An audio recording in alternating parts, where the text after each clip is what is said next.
होती है।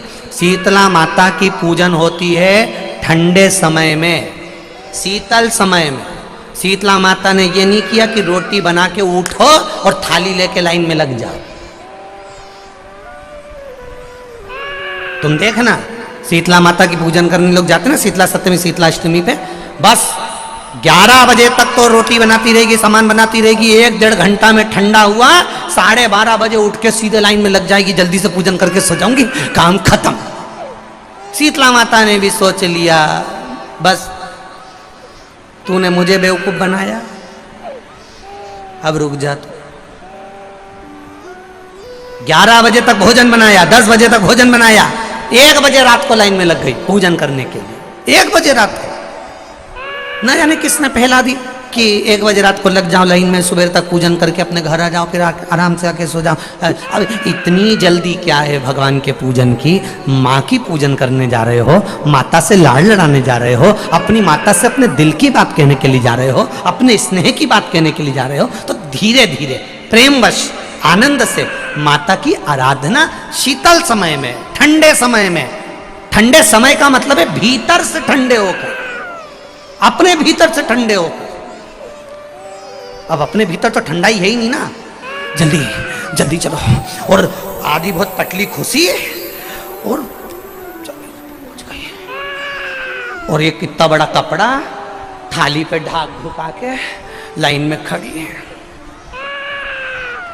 शीतला माता। शीतला माता या हाथ में लोटा या हाथ में थाली, और इतनी देर में पड़ोसन निकल के बाजू में से जा रही थी और लोटा थोड़ा सा ढुल गया। अब यहाँ शीतला माता की पूजन करनी आई और ये हो गई चंद्र घंटा।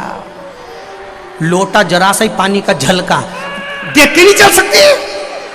ठंडा भोजन हाथ में, लोटा ठंडा पानी का, और अंदर अग्नि। शीतला माता भी कह रही इसको अजान दो पहले, इसको क्या मतलब? भीतर से शीतल होइए, भीतर से ठंडे होइए।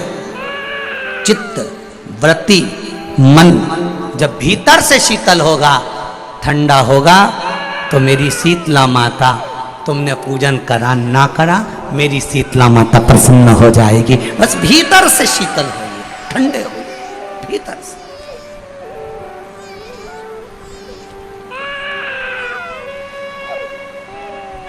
मां का जो पूजन का विधान है, उस विधान में कोई गर्म चीज की महत्वता नहीं है। क्या कोई गर्म चीज की महत्वता? फिर भी दुनिया के लोग अपनी बुद्धि लगाकर माता की जब पूजन करने जाते हैं तो वहां अगरबत्ती भी जलाते हैं और दिया भी जलाते हैं। अब एक तरफ तो तुम माता को ठंडा पानी का भोग लगा रही हो, एक तरफ तो ठंडा भोजन चढ़ा रही हो, एक तरफ तो ठंडा का प्रयास कर रही हो, और ऊपर से माता को तुम दिया लगाकर, अगरबत्ती लगाकर तुम माता को सम्मुख में गर्म तत्व को प्रदान कर रही हो। और फिर आकर कहती है कि मेरा बच्चा क्यों बीमार पड़ता है, मेरे पति को आगे बार बार ये कष्ट क्यों आता है, घर में लोग चिड़चिड़े क्यों हो जाते हैं, घर में लोग क्लेश क्यों करते हैं, आखिर कारण क्या है? तो कारण तो तुम खुद हो कि जो चीज लिखी है वो ना करते हुए दुनिया जो कर रही है तुम वो करना चाहते हो। तुम भगवान की पूजन उस विधान से नहीं करना चाहते जो विधान शास्त्रों में।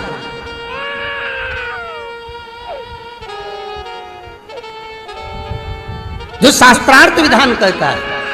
महाराज, शीतला माता की पूजन में कहीं ऐसा लिखा है कि तुम दिया लगाना, अगरबत्ती लगाना? शीतला माता की पूजन में लिखा है 1 लोटा पानी लेना, उस जल में पुष्प आदि लेकर माता को ठंडा भोजन का सुंदर भाव से माता का स्नान कराकर पूजन करना, अर्चना करना, कुंकू चावल रोली मोली जो चढ़ा सकते हो, चुनरी वस्त्र आदि जो चढ़ाना हो चढ़ाओ। पर यह नहीं लिखा कि तुम दिया भी लगाना कि अगरबत्ती भी लगाना, क्योंकि गर्म तत्व मत चाहिए माता।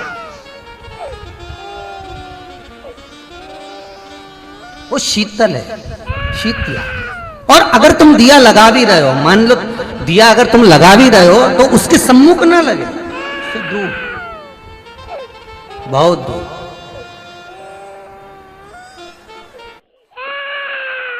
तुमरुका जी ने कथा कहना प्रारंभ कर। तुमरुका वो जिस नारी का गर्भ नहीं ठहरता हो, सफेद आंकड़े की जड़,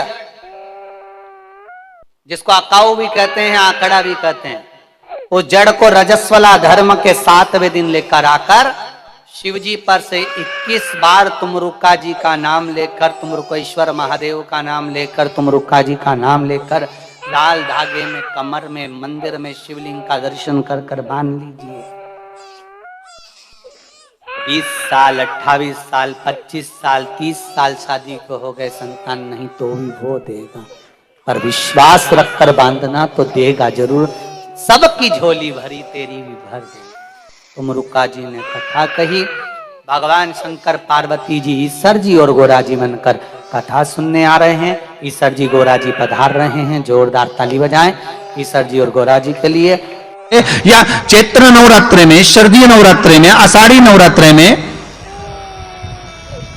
आदिकादिक पौष नवरात्रि में हम शंकर की, हम जगत जननी जगदम्बा की जब स्थापना करते हैं, या हम नूतन घर का प्रवेश करते हैं, या गणेश जी की स्थापना करते हैं, या कोई दुकान को प्रवेश करते हैं, या कोई शुभ कार्य करने के लिए अग्रण्य होते हैं, तो हम कलश की स्थापना क्यों करते हैं? आज शिव महापुराण में शुरुआत में अपन शिव और पार्वती की यही संवाद को लेकर चलते हैं।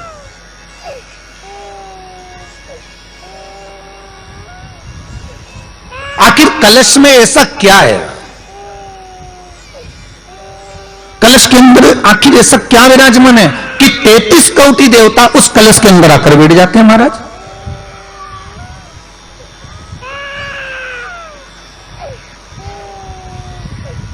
आप कोई यज्ञ करने जा रहे हो, आप कोई पोथी पुराण करने जा रहे हो, आप कोई अच्छा कार्य करने जा रहे हो, तो ब्राह्मण देवता कह देते कलश की स्थापना होगी, कलश की शोभा यात्रा निकलेगी, कलश यात्रा निकलेगी, कलश विराजमान होगा।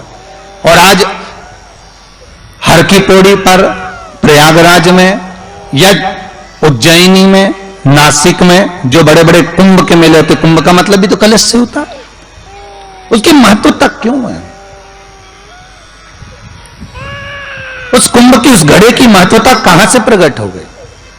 शिव महापुराण की कथा कहती है महाराज, भगवान औघड़दानी शंकर स्वयं आद्य शक्ति जगदम्बा से कहते हैं कि जगदम्बा तू क्या चाहती है बोल। तो जगत जननी जगदम्बा कहती है कि जहां मैं हूं वहां शंकर है, यह आपने कह दिया, पर जहां शंकर है वहां पार्वती का होना जरूरी है। उसके लिए सिद्ध करने के लिए एक स्थान ऐसा बनाया जाए जहां पर शंकर विराजमान है और शंकर के साथ पार्वती विराजमान है। तो शिव जी ने कहा पार्वती, उसके लिए मैं तुझे एक सुंदर कलश का निर्माण कर देता हूं। दुनिया का रचनाकार, दुनिया की रचना करने वाले महाराज, संपूर्ण ब्रह्मांड की रचना करने वाले, जिनको भगवान शिव ने स्वयं ब्रह्मदेव से कहा है कि ब्रह्मा जी तुम सृष्टि खंड को आगे बढ़ाइए, सृष्टि की रचना करिए। और आज ही के दिन, यही चैत्रीय प्रतिपदा के दिन, यही इसको कहते हैं नया संवत्सर, नया वर्ष। हिंदू धर्म में क्यों कहा जाता है? आज ही के दिन ब्रह्मा जी ने महाराज सृष्टि की रचना करना प्रारंभ करा था। आज ही के दिन भगवान शिव और ब्रह्मा का संवाद हुआ था। सीधे भगवान शंकर ब्रह्मदेव के पास जाकर बोले थे, हे ब्रह्मदेव आप सृष्टि की रचना करिए। तो ब्रह्मा जी ने पूछा था, सारे नक्षत्र आपने बनाए, सारे दिन आपने बनाए, सारी घड़ियां आपने बनाई, सारा पल आपने बनाया, मनुष्य की श्वास गिनती, काउंटिंग, अर्थात मनुष्य के शरीर की रोमावली, ये सब आपने निश्चित करी है।